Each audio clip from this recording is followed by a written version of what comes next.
Owaisi. Thank you, sir. Sir, I stand to oppose this bill as usual.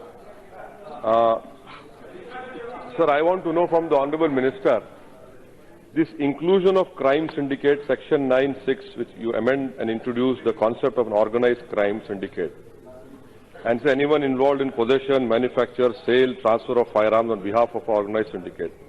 Now, this particular definition of an organized crime syndicate is exactly as the Makoka Act has about the organized crime syndicate. Now, I want to know from the Honourable Minister, when the Maharashtra Assembly had enacted that particular Makoka Act under the state list. Now, Union has no power to interfere in the state's power to investigate, prosecute and penalize the original crime. And making laws pertaining to law and order is a state subject. So, organized crime is within the exclusive purview of state. Union cannot make any laws in this regard.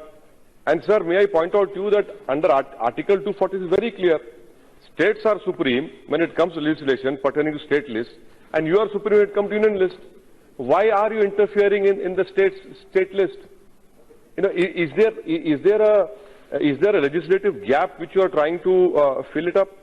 And furthermore, when I read the bill, the government offers no explanation why it was necessary to incorporate organized crime syndicate under Arms Act. And sir, why is the government using these incidental legislation to expand the scope of the original purpose of the Arms Act to include organized crime? You know, the Constitution does not allow this. I mean, day in, day out, this government does not believe in, in federalism. They want to trample upon the state list. Now, this inclusion of crime syndicate by amending section 9(6), you're completely encroaching on the state list. I request to you, the Honourable Home Minister, that please take it back. Second point, sir, I would make an earnest request to the government that no public representative, whether MP, MLA, should not get security from the government, unless until there is a threat perception to him, or there is a real threat. Now, this having security guards with MPs and MLAs, it has become a status symbol. I have seen with my own eyes in my state that some of them go and buy grocery security guards. You make a law that no MP, MLA should get any security. And in turn, what you do, that I have not taken security in my whole political life of last 26, 27 years. You give me more licensed weapons. Please give me. Why should an MP, MLA get security from government? Why should this be a taxpayer burden? Give it to the common man. Day in, day out, we see women being raped. We don't have infrastructure, logistical things to provide security to common. Why should MP, MLA have? Unless and until you yourself, or what we call you're a zalim, you're a murderer. If an MP, MLA has facing a case of murder, MP, let you face it. Sir, that is the third point, sir. Now, why I oppose this bill is that you see NCRB data, which many members talked about. Crime, NCRB report says 58,053 cases were registered under Arms Act of 1959. 63,219 arms were seized, which were licensed.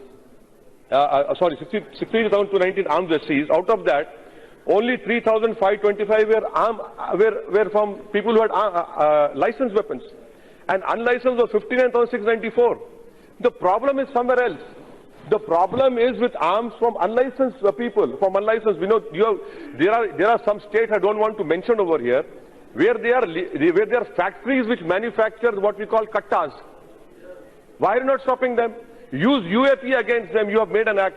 So there is a more problem which I as a countryman is facing from unlicensed weapons, not from licensed weapons, unlicensed weapons.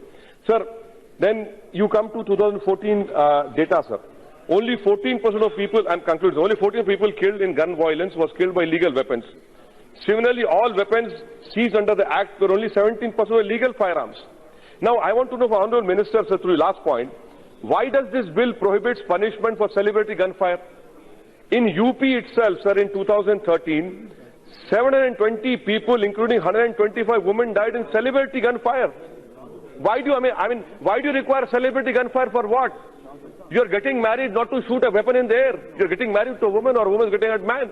In that celebrity fire in 2013, and then the bill says The bill prohibits punishment for celebrity gunfire.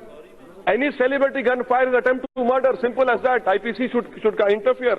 And that is why I once again request to you, sir, making it 2, not 3. What are you achieving? I don't know. You know the data of licensed people who have 3 weapons, 2 weapons, and single weapon. And lastly, sir, look at the contradiction of the government. You have liberalized manufacturing of small arms. Manufacturers get to work with the liberalized, FDI is allowed 49%. And no additional approval from DIPP. Why? You are allowing 49% for manufacturing small arms, and then you want to limit it. That is why I oppose this bill, sir. Thank you, sir.